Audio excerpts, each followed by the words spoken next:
Hello, I'm Laura, that awkward plant girl. Welcome back to my channel. It's so good to see you guys. Thank you guys for popping in. Today we're going to talk about Manjula Pothos. Yay!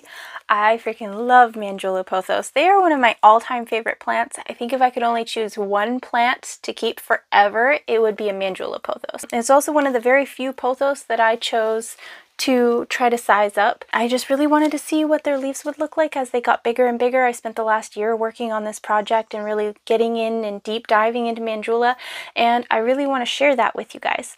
So before we begin, I do want to thank our sponsor, indoorgardening.com. More on them later. Okay, so this is going to be a complete care guide on Manjula Pothos. They are a little bit different from normal pothos, and that's actually where a lot of people go wrong with them, unfortunately. People treat them like a regular pothos or like a marble queen pothos, and they're a little bit different. They spent years and years specializing, trying to find the right pothos and chopping and propping epipremnum in order to get the specific pothos. It originated from India. It was specifically cultivated for the houseplant market over years and years of time. Hansotai is the name of the person who created this beautiful plant and spent so much of their life to bring us this awesomeness. So definitely a huge thank you to them. It hit the market in 2010 and it's been around since then. It was really hard to get at first, of course, and then it grew more and more prominent, and now it's sold by Costa Farms and readily available in most big box stores. You can get these big beauties for pretty inexpensively these days, and they are well worth it. Very, very easy care, very easy to maintain, and you get very big, beautiful, variegated foliage, which who doesn't love that? So we want to do a complete care guide today, and the full care guide is going to be on indoorgardening.com. I've written an article for them, and the full care guide for this Manjula going with this video today is over there. So if you happen to miss something in today's video, or you don't want to skip through or whatever, you can definitely go check out that article and reference it whenever you want. The first thing I wanted to talk about with Manjula Pothos is their lighting. Lighting for Manjula is a little bit different. They prefer bright indirect light versus a golden pothos that you can shove pretty much anywhere. These will revert. They will start to give, you can see this is a low light one. They will start to give more and more green leaves and less white leaves when you're not giving them enough light. This particular one, you can see there's a high variegation. This is because it was directly under a grow light shining down from it on the top. You can also shove them in a window. They can handle a lot of light. If you have afternoon direct light, it might be a little bit too much for them and they're going to burn a little bit, but indirect bright light, or if you pull a sheer curtain over that afternoon light, it's going to be perfect for them. Directly under a grow light is pretty fabulous as well. These are T5 bar lights, I believe, over there. Next, we wanted to talk about watering Manjula Pothos. These are both perfect examples of a very thirsty Manjula Pothos. They're both shoved on the shelves behind me up here. One goes up here and then the other one goes over here. So they get some light from the window there, but not a whole lot, and because they're both in the back, I tend to forget about them a bit. They're very drought tolerant plants. It's just if you want them to size up and to grow quickly, then you want to make sure that you're giving them more water. They are thirsty compared to the golden pothos and definitely compared to the marble queen pothos. For some reason, they're just super thirsty. So make sure that you don't let them dry out too much. They can almost dry out and then you want to give them a little bit more water. These are both going to bounce back from this. It just slows their growth. This one I'm clearly more on top of because this is my baby. I love this one. So it definitely gets a lot more water. This is not its normal home. It's normally on the wall over there. So, but I definitely wanted to bring it over here so that you could take a look at it. I have a theory that it actually needs more water than any of the other pothos because their leaves are more round and more chunky. I don't know if you can really see it here, but the golden pothos is more spear-like, and these, even as they're sizing up, are more rounded. So definitely keep that in mind. They're going to be more round, more chunky, overall bigger leaves. I don't know if they fenestrate or not. It is very interesting theory because they have only been on the market since 2010 and they were not very prolific until the last couple of years. A lot of people have not sized up their Manjula Pothos, so a lot of us are not sure exactly what it's going to look like when it's fully mature. It was developed and created under under very controlled situations where it was chopped and propped until they discovered the ultimate form of this, and that's where it became the Manjula Pothos. So because of that, we're not sure exactly what it would look like in nature. It's not something that's out there right now. So it's definitely going to be interesting to see how everybody is sizing theirs up and what's going on with that. Or fertilizing these guys, they don't need very much fertilizer. They just need it maybe once or twice a month. It doesn't have to be every single watering. I use a 9:3:6 ratio through Dynagrow. It's Foliage Pro. It's pretty fabulous. That's how I've gotten these beautiful leaves. These guys are not getting that, so they're a little bit smaller. It just depends on what's going on. They don't necessarily need it, but if you're trying to get your leaves to size up, then definitely make sure you're staying on top of the fertilizing. These guys are pretty small. They grow quickly. I do propagate them. This one has been chopped several times the last couple of years. And same with this one, actually. I think this one has been chopped 2 or 3 times as well. Just propagated and gifted to friends over time. With these ones, I'm just using your standard time release fertilizer, so it's good, it works. It's just not something that I have to worry about, which this one I baby a little bit more. So as long as they're getting some type of fertilizer, they'll be fine. It doesn't have to be anything super fancy or super special, just whatever you can give them. They're not really prone to burning, but if you give them too much too often, then yes, they won't be able to use it, and that's how you end up with fertilizer burn. But it's not like they're super sensitive like a calathea or something like that. Now, another reason why these leaves are sizing up so well is because I gave them something to climb. So if you don't give them something to climb, then they're just gonna stay small like these guys here, which is fine. They're cute, chubby baby leaves. They're freaking adorable. I absolutely love them. But these guys are pretty fabulous too. So if you want them to size up and you're trying to get them to get bigger, they are epiphytic plants. If they were in nature, just like the Epipremnum aureum, the golden pothos, they would be going and climbing trees. It's a very important piece of information that's not mentioned very often, that they are epiphytic climbing plants. So definitely make sure that you're trying to get them to climb something if you're wanting the leaves to size up. You want them to pretend that they're on a tree.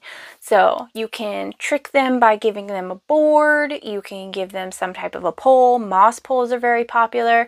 I went the board route because in my very humid environment, it's 40 to 50% humidity regularly in my home. So they don't need a whole lot to go up.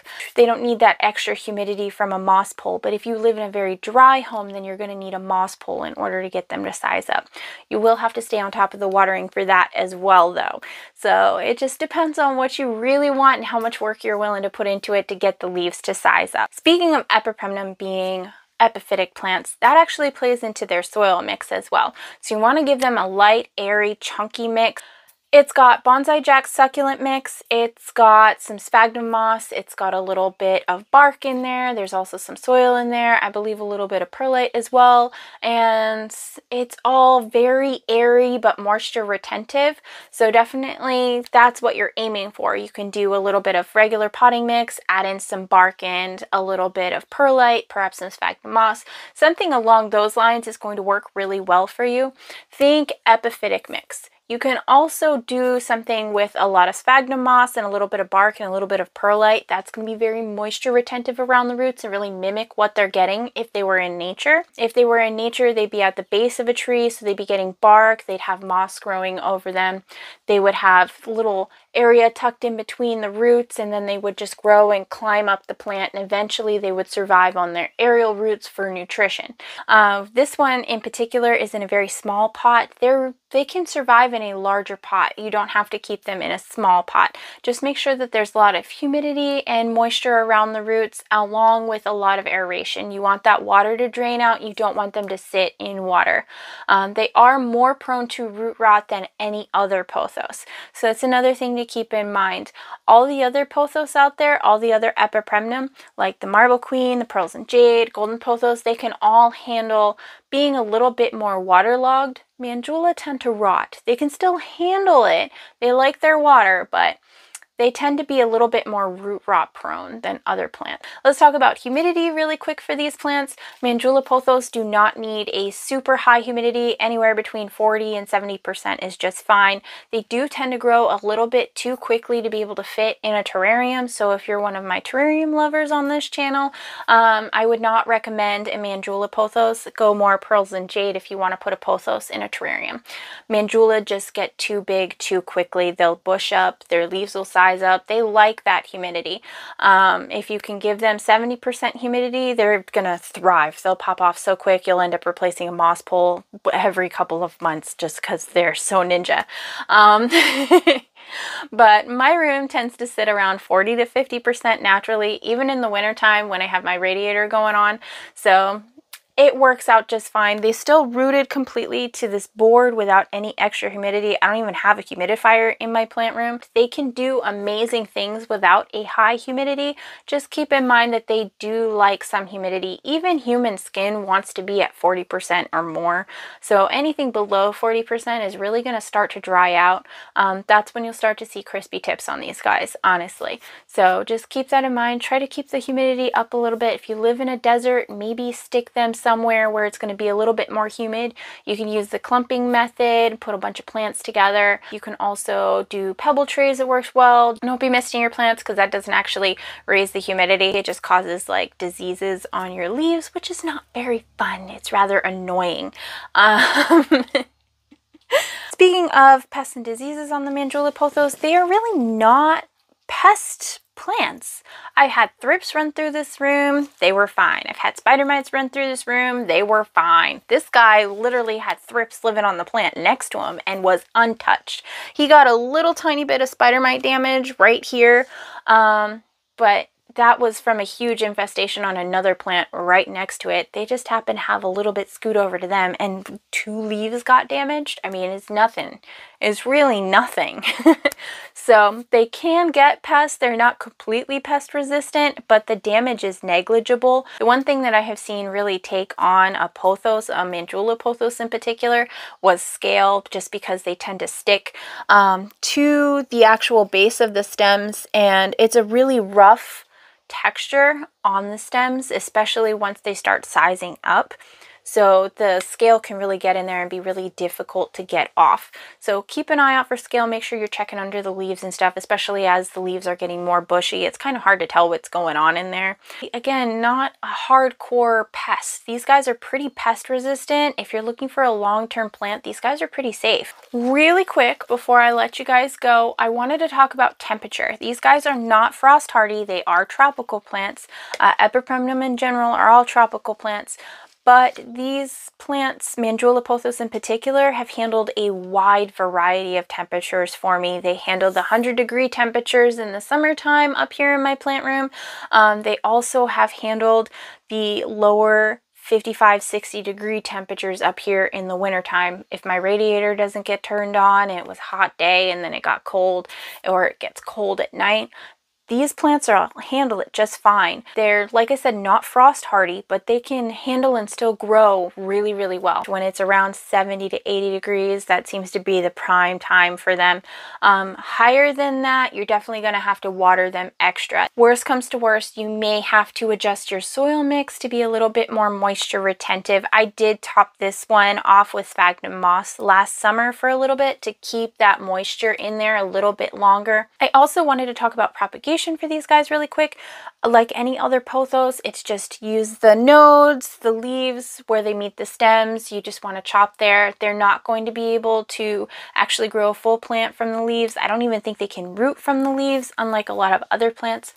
So you will need a node, and then you can prop them in pretty much anything. They do seem to really like sphagnum moss in a prop box.